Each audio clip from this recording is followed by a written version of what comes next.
Hi, everybody. Welcome to another week in review. It is Sunday, June 9th, 2024. It's live after 12 a.m. on the East Coast, 12 midnight.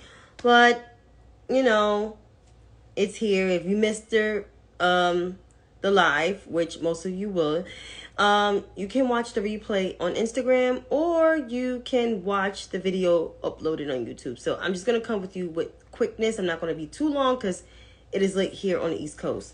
So with COVID numbers, because we're still in the midst of COVID, people still catching it, believe it or not, in 2024, year 5 of this, people are still catching it. So here we are, or year 4. So the total number of cases worldwide are 775,552,205 reported cases of COVID-19. So that was over a 27,000, I believe, jump. Yeah.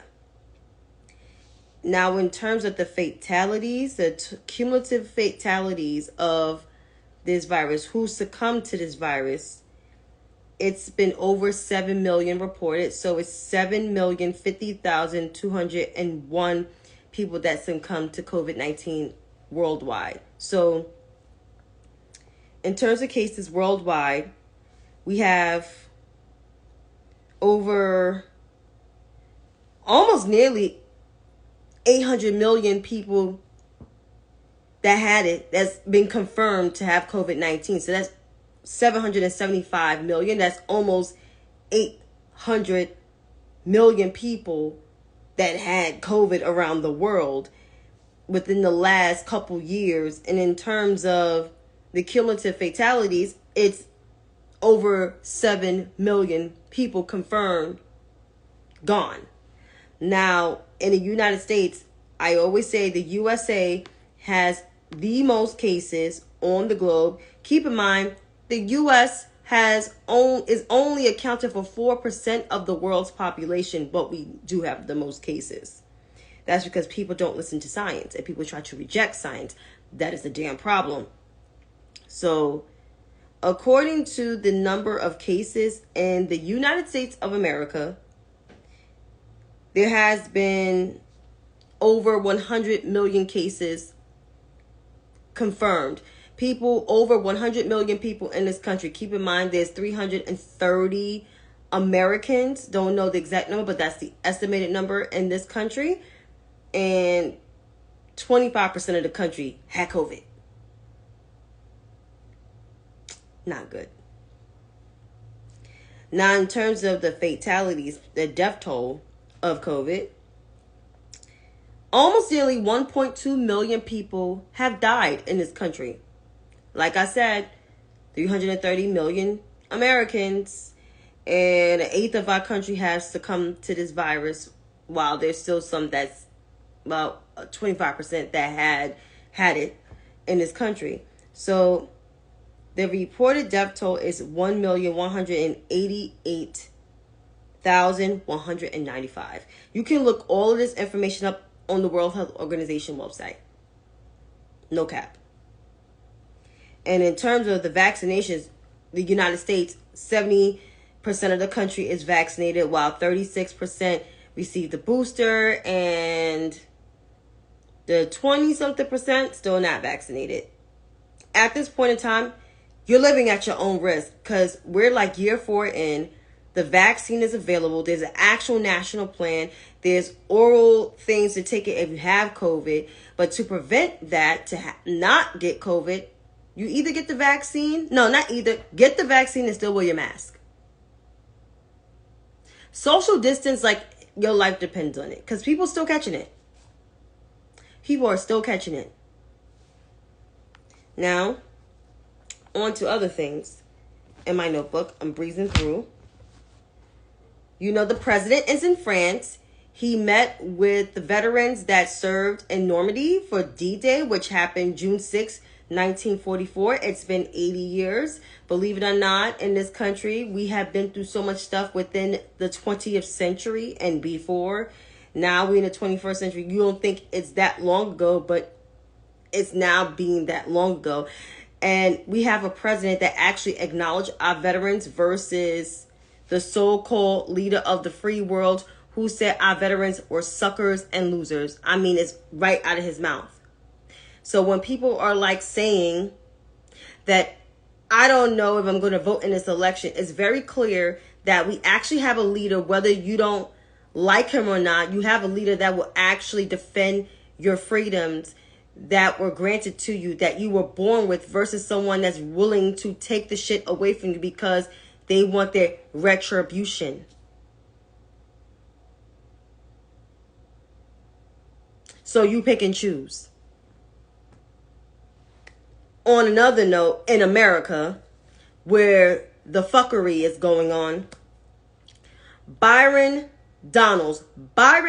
Lowell Donalds, congressman from Florida, originally from Brooklyn. Yes, he was not born in Florida. The man was born in Brooklyn. He was raised in Crown Heights.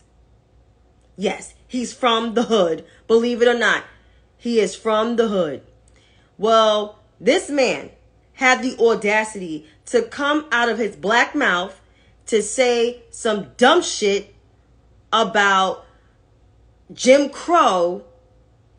We were better off. Black people were better off of Jim Crow. The words literally came out of his mouth. So I said, I said what I said on Thursday to Byron Donalds, but I think I need to take it a step further. Byron Donalds' ancestry is not in America.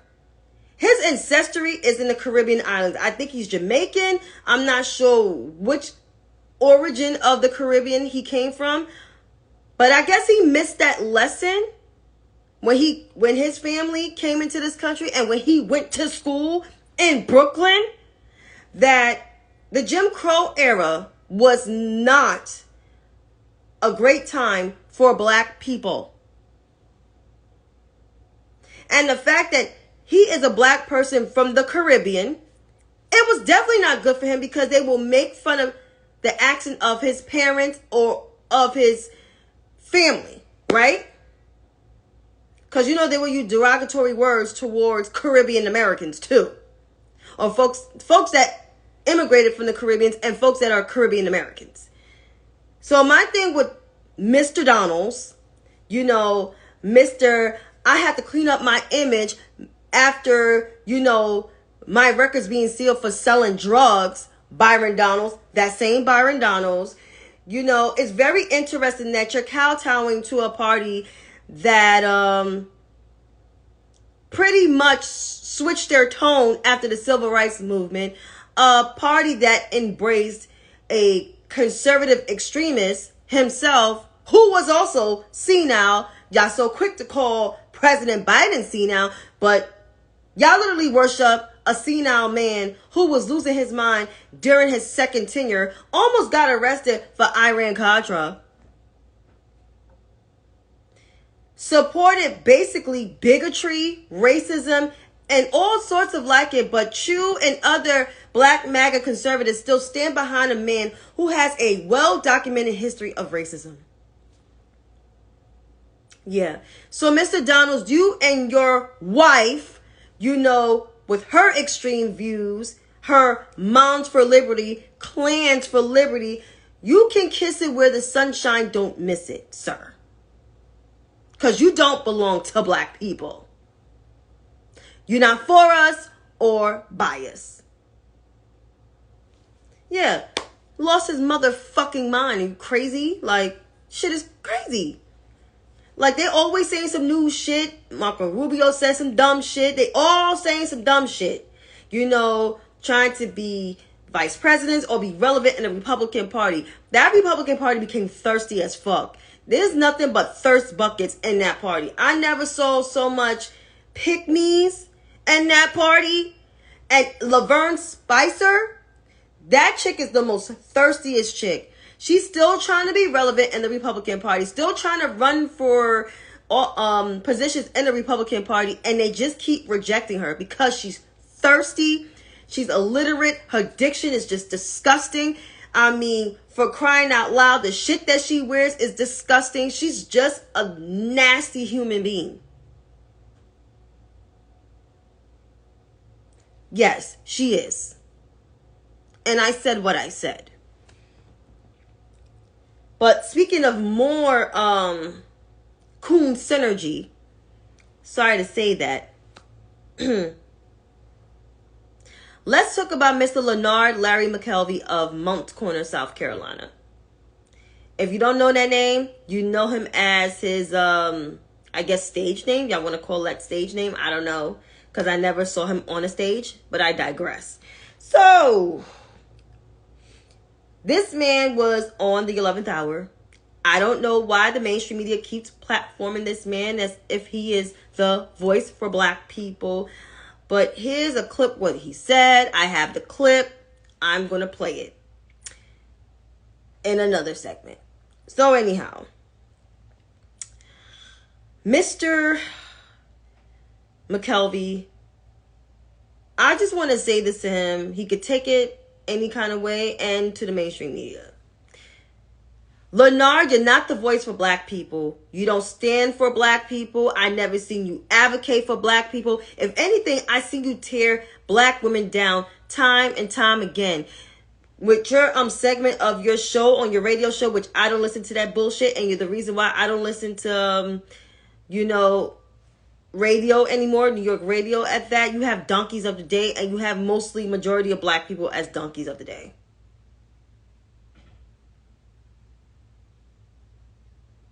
And you're just an overall jerk. So, yeah, that sums it up. And as for mainstream media, this is to mainstream media especially. Mainstream media, why you keep platforming Leonard Larry McKelvey? Why are you trying to make him the voice for black people? Because I got news for you. Black people are not a monolith.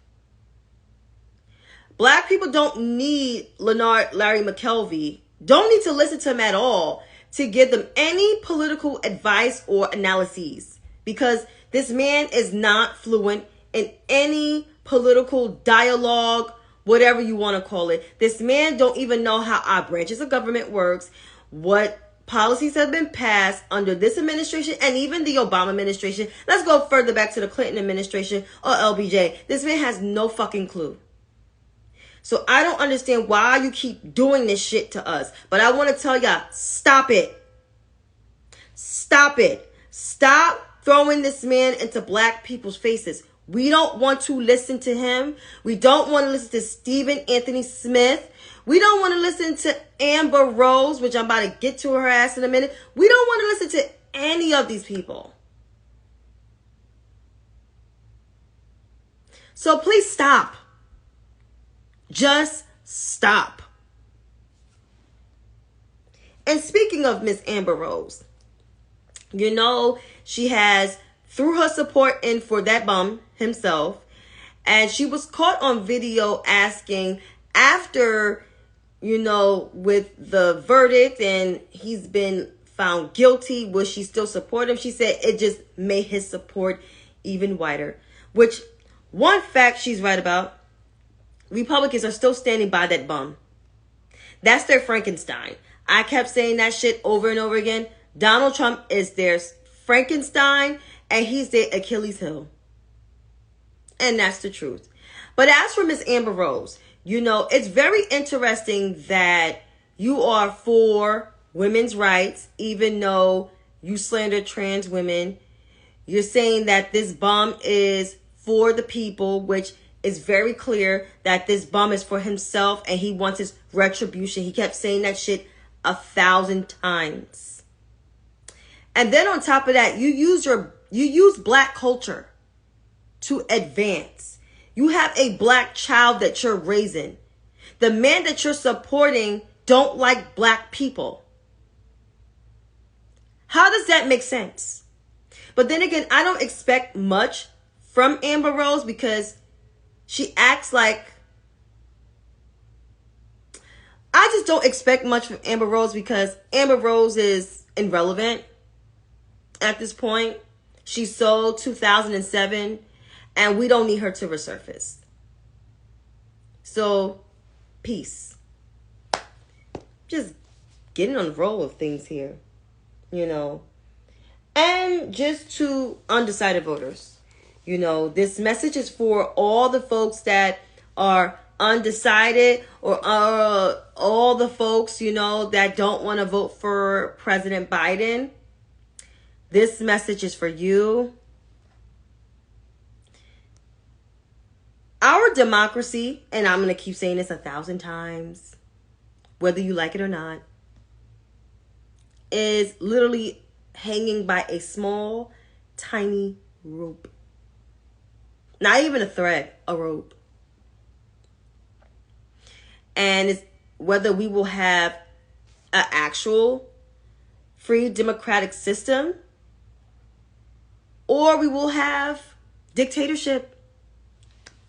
Because obviously one wants their retribution, while the other, who is not as perfect, and whether you like him or not, will defend our freedoms, our civil liberties, our reproductive rights, and our rights to be Americans, no matter our race, gender, religion, sexuality. He don't care. He just wants to defend the rights that we have in this country.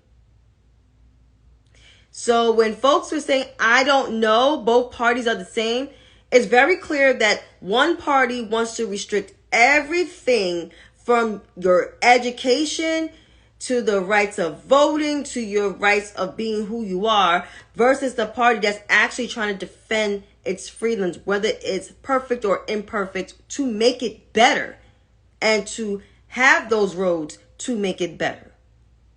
So it's very clear. So you decide what you want to do, but I know what I'm going to do. And what I encourage you to do is vote. And vote blue.